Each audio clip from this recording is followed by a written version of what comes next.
about to listen to the Dr. Daliah Show. Sassy, stimulating medical talk radio.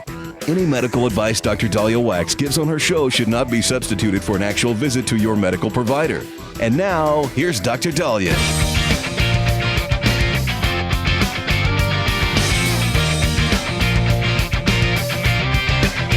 All right, we are back on the Dr. Daliah Show. Happy Friday, 1-877-Dr. 1-877-DOCDALI. So there's going to be a press conference in a little bit. For those of you who listen to my show later, then the press conference has happened. But where I sit, press conference hasn't happened yet, where there's going to be a joint press conference between President Donald Trump and Elon Musk, as Elon Musk is returning back to his businesses and not being a daily fixture as it pertains to Doge. And, my question to you all is, what did you like about Elon Musk's tenure and what did you dislike? It's interesting. I'm picking up on a lot of people sad. They're like, they're thinking it's an end of an era. It's only been, 140 days. Doge was not supposed to exist past, or Elon Musk's tenure was not supposed to exist past July 4th. This was supposed to be temporary because he's got things to see and he's got things to do. He runs businesses. But I'm picking up that a lot of people are kind of sad. Like, this is a really big deal. Elon Musk leaving. And I maybe it's because people don't like change. Maybe people are looking at the Trump presidency as being a Trump-Elon Musk partnership. Maybe they think now that a lot of the waste, fraud, and abuse work is going to regress or revert, and I think that's why this press conference is going to happen, to kind of appease and calm fears people have about, if all that work was for nothing. I think Elon Musk found he wanted to save us taxpayers $2 trillion. And he got to about $175 billion. That's huge. Didn't hit the 2 trillion mark. But we remember Elon Musk didn't get to where he is today with small, easy, attainable goals. I mean, he reaches for the moon and he gets there. And so there's, this is, personally, I have likes and dislikes. I love the fact that we have somebody who's very successful in business, in addition to Trump, and successful in, even though his employees might not like him that much, successful at running and operating profitable businesses, to come in and look at the government and see where we're going bankrupt.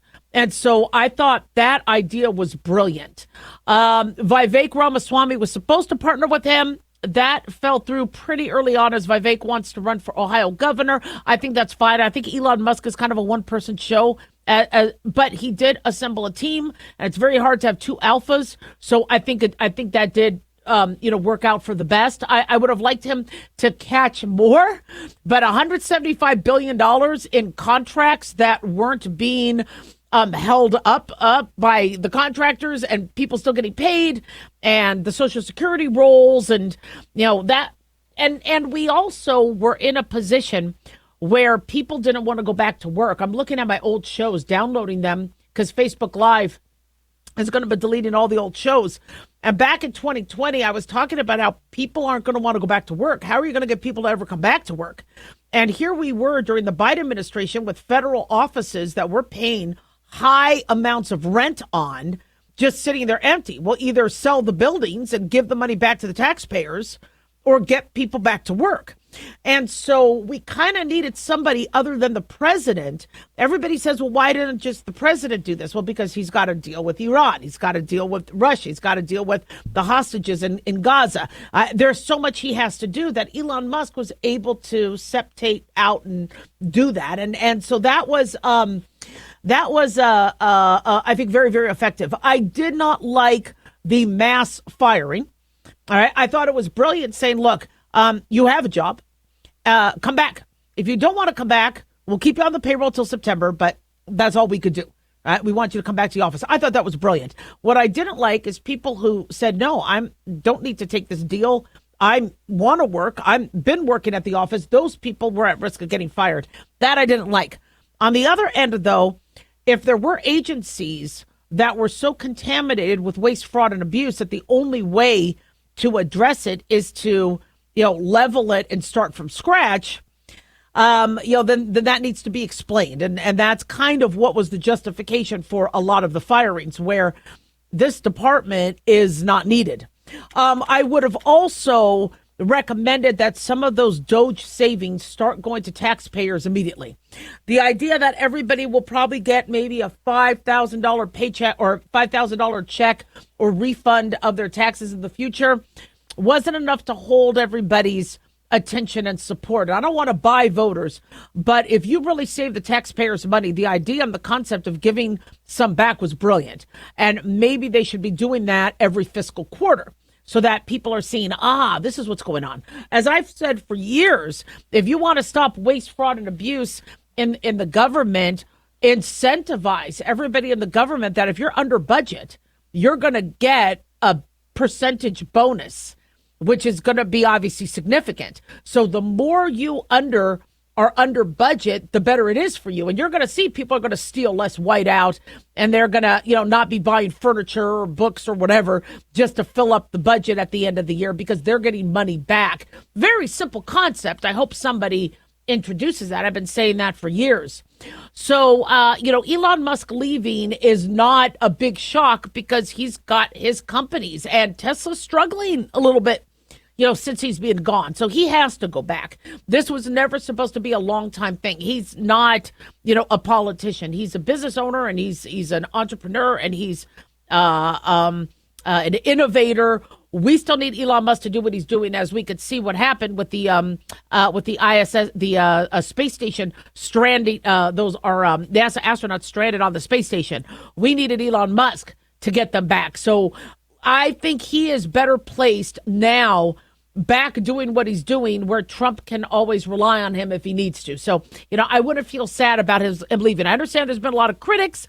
They think that machete or that chainsaw look was ridiculous, and and I understand, Elon Musk, he wanted to get the crowd going, but we have a lot of waste, fraud, and abuse. This does need to continue in terms of us searching for it and stopping it. So hopefully that legacy continues and Doge continues to do the great work they're doing. 1-877-DOC-DALI. Don't go away.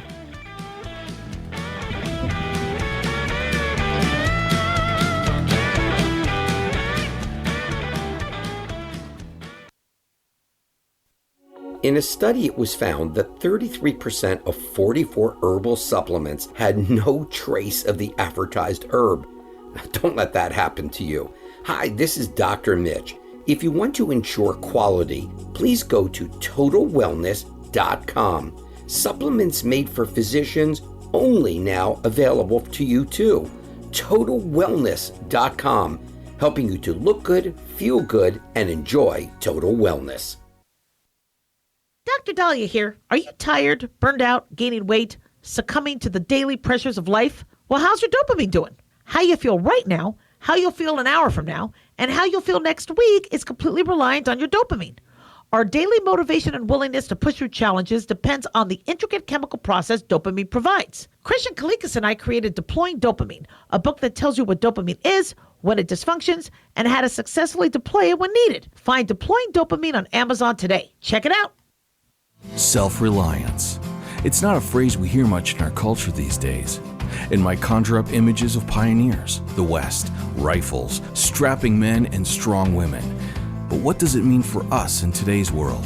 The New American Magazine has just released its latest collector's edition, Self-Reliance, Foundation of Freedom. In it, the New American authors outline the necessity of self-reliance for a free people, tips for self-reliant living, and the importance of not giving up hope. This unique edition includes articles on the self-sufficiency of the founders, preparing for a worst-case scenario, firearms, financial self-reliance, the importance of community, and many other topics by expert writers. Now, for a limited time, the New American is offering a bundle of 3 collector's editions, Self-Reliance, The Great Reset, and Trump World, for just $19.95. Available at shopjbs.org. Visit shopjbs.org today.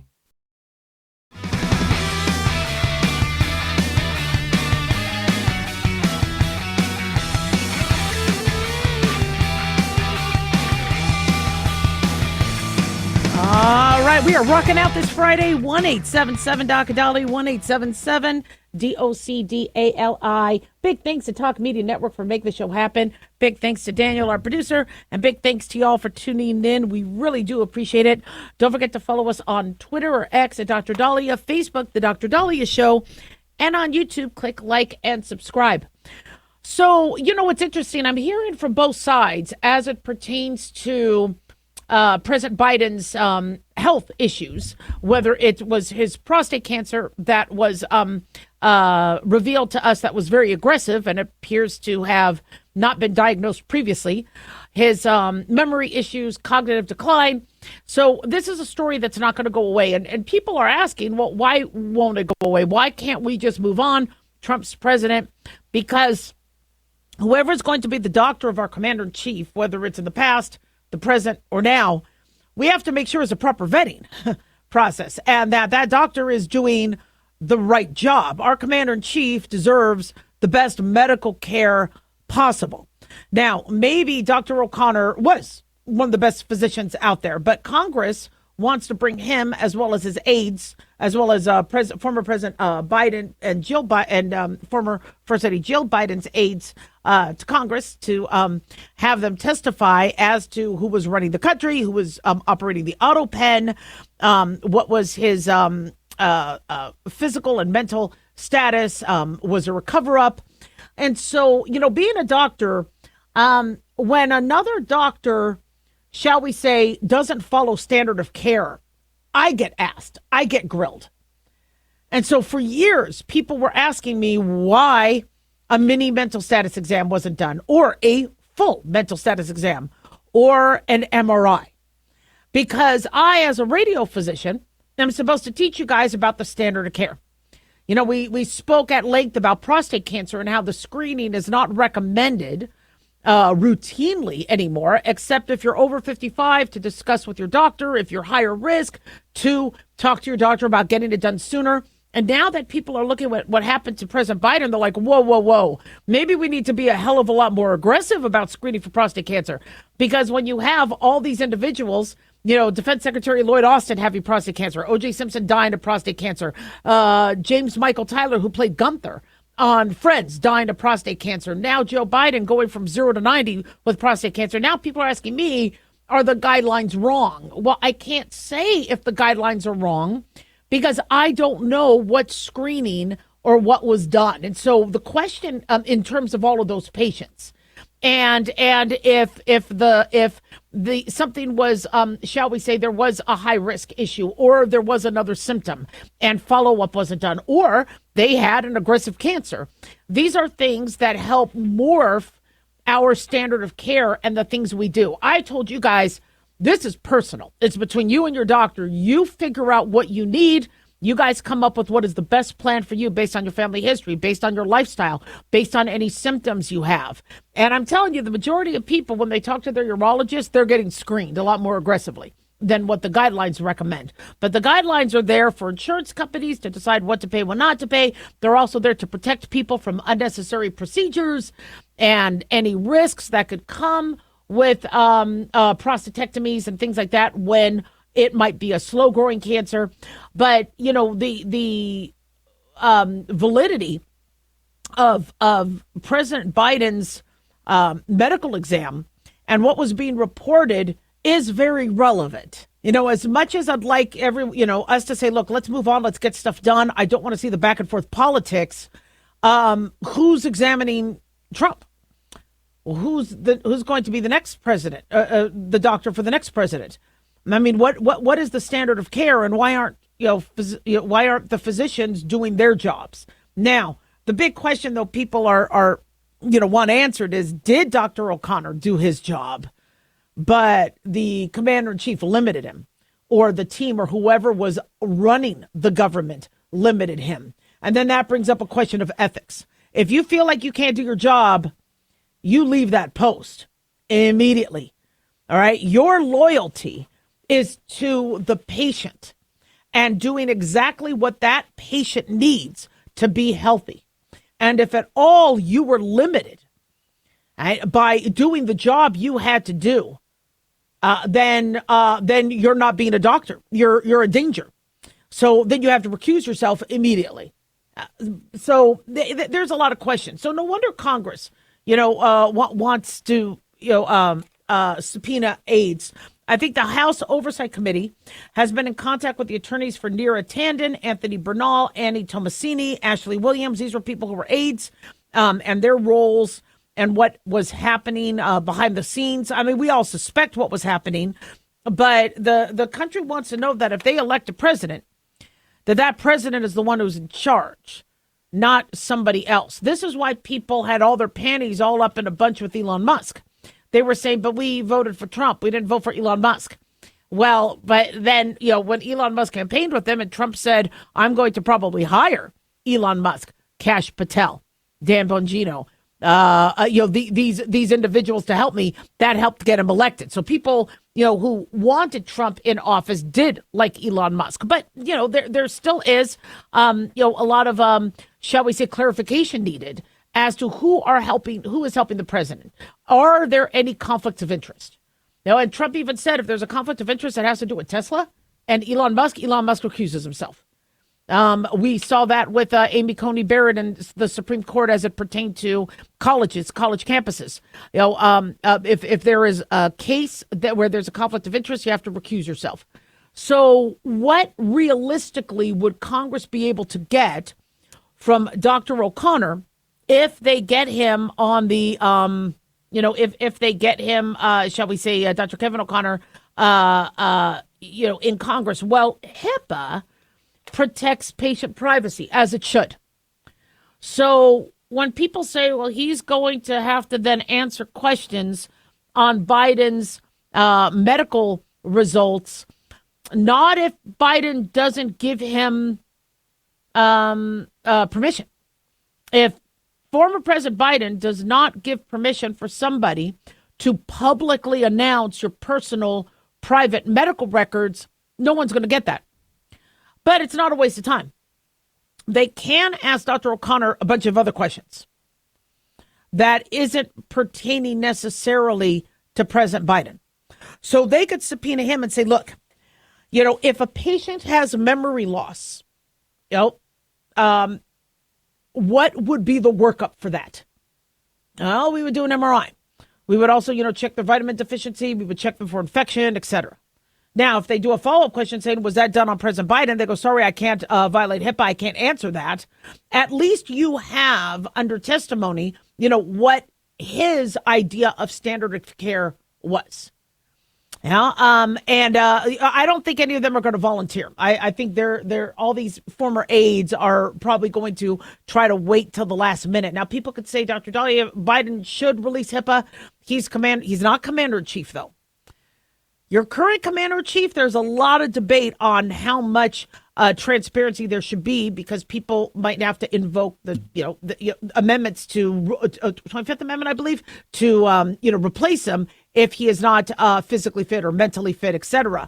But a former president, I don't know of any law that would require Biden to give up the HIPAA protection that protects all Americans.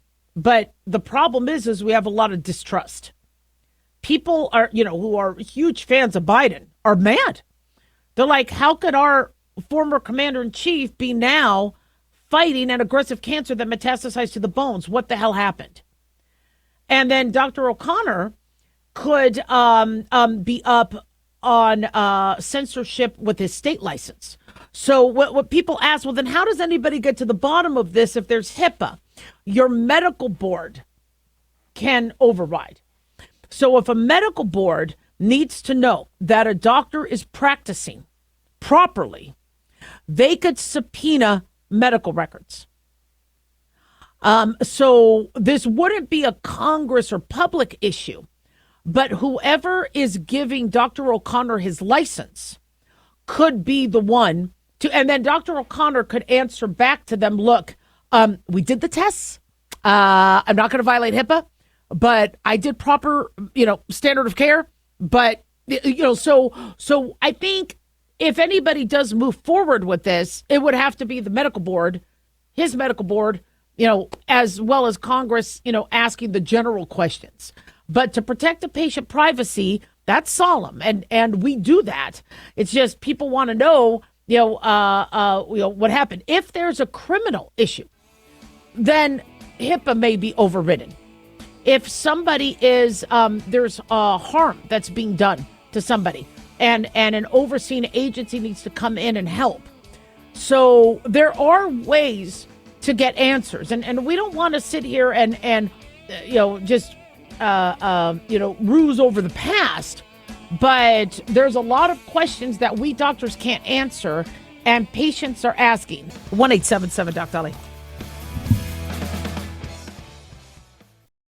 At Hot Shot Secret, we share the science behind common diesel problems and their solutions. For example, diesel fuel cetane levels. in many states, the cetane rating in diesel fuel is 42 to 45. Most diesel engines operate more efficiently with a cetane rating of 48 to 50. One treatment of Hot Shot Secret Diesel Extreme will raise your cetane 7 points, increase fuel economy, and improve cold starts. Due to a cleaner burn, there are less hydrocarbons and particulate matter in your exhaust. This reduces the blockage of your diesel particulate filter. Using Diesel Extreme generates 83% less DPF regenerations. The 6-in-1 Diesel Extreme formula also includes the most concentrated detergent on the market, lubricity enhancer, water demulsifier, rust and corrosion inhibitors, and a fuel stabilizer. Hot Shot Secret Diesel Extreme is available nationwide at truck stops, fine farm and auto stores, and online at hotshotsecret.com. Hot Shot Secret, powered by science. All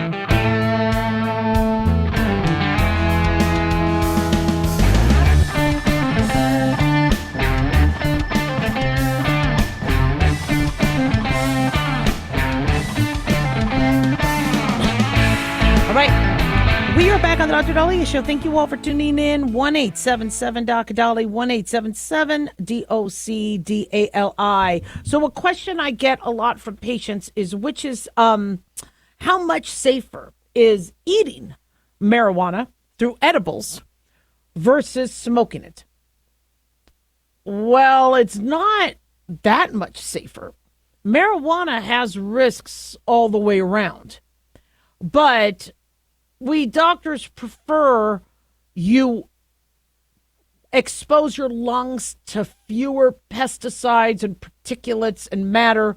So doctors, if they were to be open-minded and embrace edible marijuana with your current regimen for whatever you are being treated for, will oftentimes dissuade you from smoking it.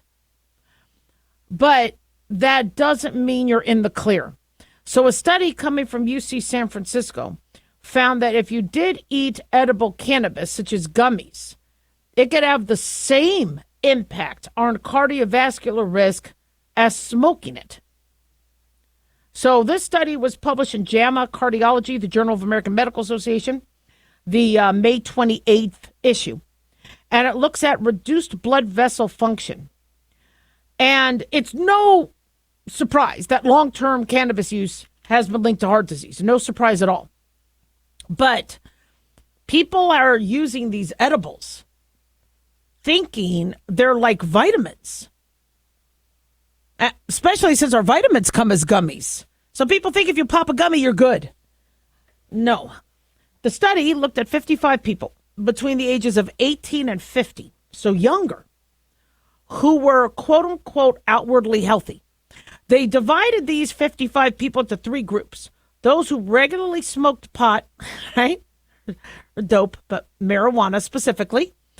Those who ate edibles containing the THC or the tetrahydrocannabinol. And those who didn't touch the stuff at all. The cannabis users had been consuming the substance for at least 3 times weekly for a year. On average, the smokers had the habit for 10 years, while, those consuming edibles had been doing so for 5 years. In September 2024, the participants, according to Fox News, underwent testing to determine how well their blood vessels functioned and whether the cells lining the blood vessels were affected. All cannabis users, every one of them that used it, were found to have decreased vascular function compared to those who smoked tobacco. Comparable, actually comparable. I was going to say not worse than those, but comparable. So for those people that go, I don't smoke tobacco, but I smoke pot, it's safer. No, it's not. Their blood vessel function was roughly half compared to those who didn't use cannabis at all. So why is blood vessel function important? Well, because that is linked to heart attack. It's linked to cardiovascular conditions, high blood pressure. The participants who smoked marijuana were also found to have changes in their blood serum that harm cells lining their blood vessels and lymphatic vessels. Now, they did not see that in those who ate cannabis. The researchers also noted that while smoking marijuana and consuming edibles both affect vascular function, they did so for different reasons. They said chronic cannabis smoking and THC ingestion were associated with endothelial dysfunction, impaired functioning of the endothelial cells lining the inside of the blood vessels, similar to what they saw with tobacco smokers. The study enhances the understanding of the potential risks, they say, to vascular health linked to cannabis use and provides more evidence that cannabis is not benign. So this is no surprise.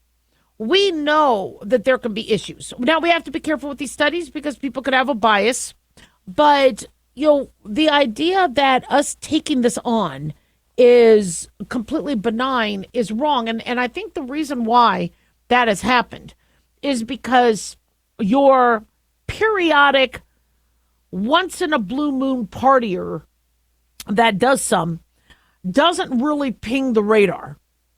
But we have a much different world right now. We have a world where people are using it on a regular basis. People you would have never thought, teenagers. And so we need to understand this more. And I'm honest, guys, I voted in my state to legalize marijuana because I wanted us to be able to study it, because there's a lot of restrictions in terms of studying something that's illegal.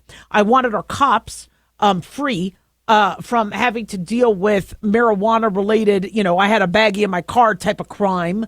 I wanted the cops, free from that. And I saw what was happening with the fentanyl crisis and doctors being blamed for that, and doctors saying, you know what, then I'm not going to write any more pain medication, and people suffering with pain. And so I wanted there to at least be another option for people with pain. Those were the three reasons why I voted to legalize it.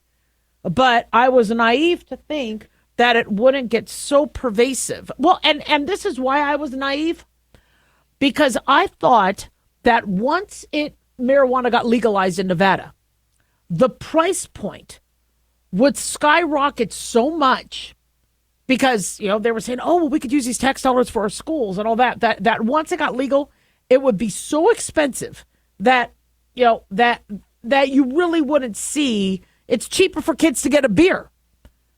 But no, there were ways for this to get cheaper. And especially since it wasn't the edible market, it was, getting marijuana to smoke.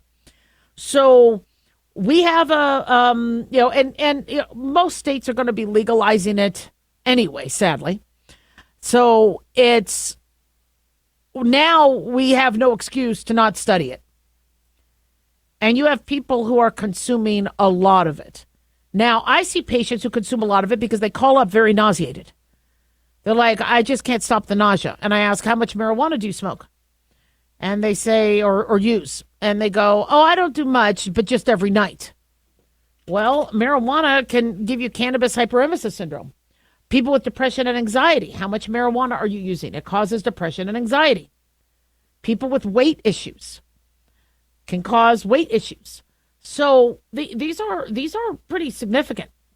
And so, the smoking of the marijuana always was something that we as doctors, even if marijuana was legalized, we weren't fans of. Even for glaucoma and other things, we recommended a pharmaceutical form like Marinol if you needed, but we didn't want you smoking it because we just don't know what you're getting. We don't know what's on the plant. Now, I'm still of the mindset that we have naturally occurring plants that have infinite medicinal purposes and applications. And I really would like us working with our horticulturists to figure out and our botanists, what we have on our beautiful planet that we could utilize medicinally, because that's what our ancestors did. And they were able to fight a lot of infection and fight a lot of disease. So, the idea that we could use a plant, and there were even studies talking about how marijuana was preventing the COVID virus from latching on. They didn't really make it in the media, and got a lot of attention. But, honestly, doctors were studying everything. They were grabbing at whatever they could to figure out how to save lives. But that doesn't negate the fact that for some people, or many people, this could hurt them. Now, you had me at that, girlfriend who was smoking a bong with her boyfriend while watching a movie and stabbed him 108 times. I believe this happened in California, and she had a lesser sentence because they said she wasn't of sound mind. She went into a psychosis from the marijuana. That's enough to scare me from being around anybody smoking it. The fact that it could trigger a psychosis. Now, could it have been laced with something? Her boyfriend didn't have the same reaction. So if you're dating somebody and you're like, oh, let's get high, you better hope that they have had one hell of a thorough psychological exam, because you don't want them having a psychosis and doing what this girl did. 1-877 Doc Daliah.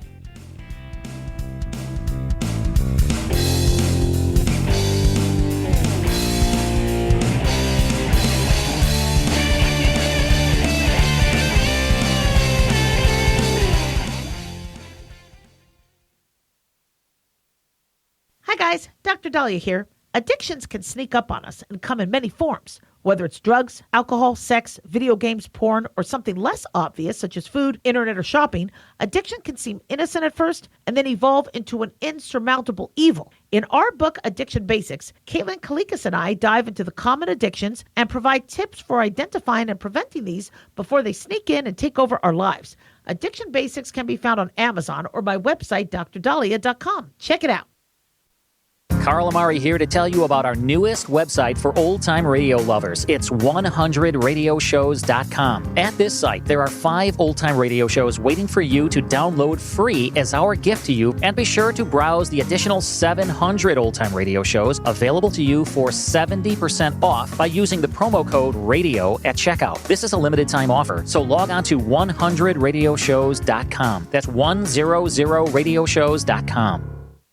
At Hot Shot Secret, we share the science behind common diesel problems. For example, Diesel fuel cetane levels. the cetane rating in diesel fuel is 42 to 45. Most diesel engines operate more efficiently with a cetane rating of 48 to 50. One treatment of Hot Shot Secret Diesel Extreme will raise your cetane 7 points, increase fuel economy, and improve cold starts. Hot Shot Secret Diesel Extreme is available nationwide at truck stops, fine farm and auto stores, and online at hotshotsecret.com. Hot Shot Secret, powered by science. In a study, it was found that 33% of 44 herbal supplements had no trace of the advertised herb. Don't let that happen to you. Hi, this is Dr. Mitch. If you want to ensure quality, please go to totalwellness.com. Supplements made for physicians only now available to you too. totalwellness.com, helping you to look good, feel good, and enjoy total wellness.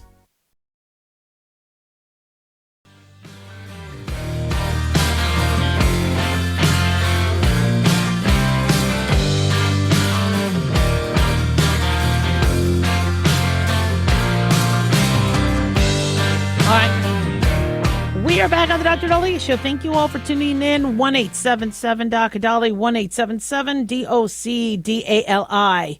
So if you thought just Elon Musk was working his butt off, or just Trump was working his butt off, or Pam Bondi, or Kristi Noem, we haven't heard a lot in the last, shall we say, 100 days about what's going on with the FBI until now. And boy, the FBI, they're working their butts off. They are looking at cases that never really got answered, or the American public was kind of questioning. And one such case that really needs a lot of transparency and some repercussions so that it doesn't happen again. And and I'm not saying repercussions like punishing, but what are we going to do to prevent this in the future is the whole COVID-19 lab leak. FBI Deputy Director Dan Bongino said that the Bureau is examining issues related to the origin of COVID-19. They have been asked to look at evidence of cover-up. And he said, as we read and process reports of a new COVID strain emerging, he says, I want you to know that we are actively investigating in multiple field offices the cover-up of the origin of the COVID virus, along with associated matters requiring our attention. The American people deserve answers. Amen. I've met Dan Bongino, really nice guy, very smart. And so, according to Fox News, he did not identify specific individuals or entities under scrutiny.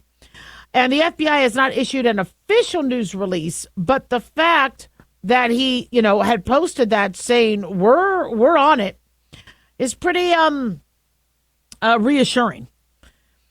Now, they say Dan Bongino's comment represents one of the most direct public statements by a senior FBI official regarding the agency's continued interest in the pandemic's origin and the surrounding circumstances. In 2023, then FBI Director Christopher Wray said the agency assessed with moderate confidence that COVID-19 most likely originated from a lab incident in Wuhan, China. Now, Chinese authorities have consistently denied such claims, said they're politically motivated, unsubstantiated. Early on, I think China had tried to blame COVID on frozen foods from Italy and all sorts of stuff. But the reason why I don't trust it because is back in 2002 when we had a COVID outbreak, a SARS outbreak, when the Singapore Health Ministry investigated in 2004, they deemed that was a lab leak. And then in the outbreak went from 2002 to 2003, and then Singapore, I think, released a report in 2004. A few people then following that died of COVID, also deemed to be a lab leak, and the head of their Chinese CDC was fired as a result from the small 2004 outbreak. So this third time, to me, it was obvious. They don't know how to, control their specimens and their pathogens. And I know people say, it's in the past, let's move on. No, you can't move on because we have new strains. There's this new strain, NB 1.81. Even though it's not designated as a variant of concern, every few months we hear that people are getting hospitalized in China from another respiratory virus. Well, why? What is this virus? What's happening in China, and then why does it make it to America? And if some slipshod, half-assed protocols are being used at a lab like the Wuhan Institute of Virology, is anybody fixing that protocol?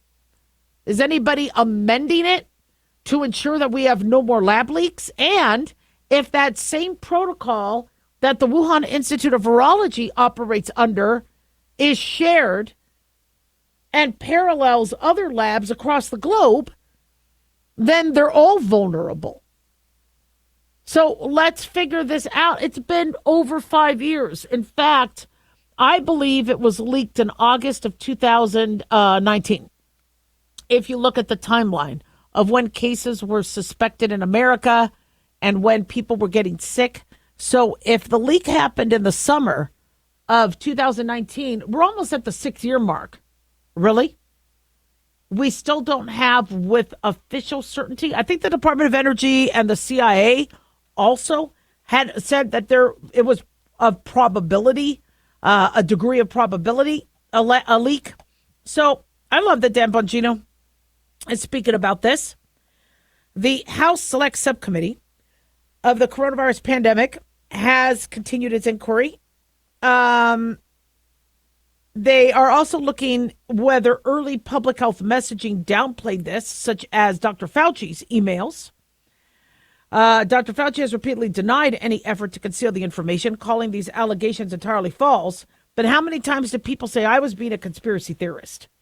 And I'm saying, look, these things happen. It wasn't China's first rodeo. We all knew there was a leak with the first SARS.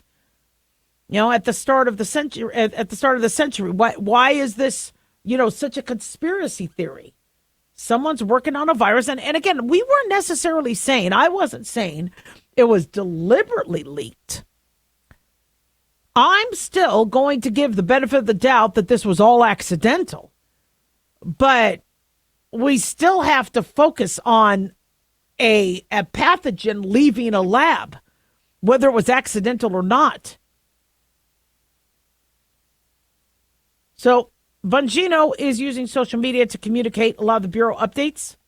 It's really difficult to now, compete with the media to get the media to cover things that need to be covered. And so I notice a lot of people going to social media. Fortunately, because Elon Musk runs X, formerly known as Twitter, you're not getting, people canceled. And so you could get news. It's interesting. I wasn't a big Twitter user for years. And one of my friend's brothers was actually one of the founding people. I don't know if she was related to Jack Dorsey, but I remember years ago we were at a kid's birthday party. Gosh, it was like really early on in this century. And she said, everybody, I want you to sign on to Twitter. That's my brother's. And I don't remember her name. I think her name was Carrie. I forget. And I just don't remember. It was years ago. And I took a look. It was a cute little bird. And I'm like, okay, I'll sign up. But Facebook was already overwhelming for me. It had to have been around 2009. But it was already overwhelming, for me, the whole Facebook thing. Or it was pre-2009. And so I didn't really get too involved. And then I noticed that my tweets weren't really going anywhere. That you could tell nobody really liked or saw them. And I'm like, well, maybe my content stinks, until they taught us about shadow banning, where the social media company can prevent your post from getting out there. And I learned Facebook had a very similar algorithm. If you said something pro-vaccine, it got all over the place. But if you talked about a side effect of a vaccine, it wouldn't show up. And then Elon Musk takes over saying, look, we'll show you what your analytics are. You'll be able to tell if you were shadow banned. And I was like, wow, that's pretty cool. So there's a platform, for now. And then Trump, he had to buy and create his own platform, Truth Social. I mean, it was really ridiculous where the world was going. And so, thank God, we have freedom of speech and the ability to share things. And so we'll see what happens with the FBI and if they could, even if they come out and say, look, this was a lab leak. What I need to know as a doctor, what you need to know as the American people is, how do we know none of these other strains or variants or lab leaks also? I brought that up early on in 2020.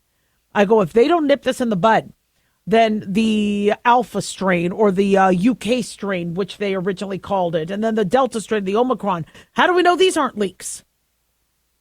How do we know these aren't manipulated viruses? Somebody needed to be on top of it, and you know who that was? It should have been the World Health Organization. Where were they? 1-877-Doc-Daliah.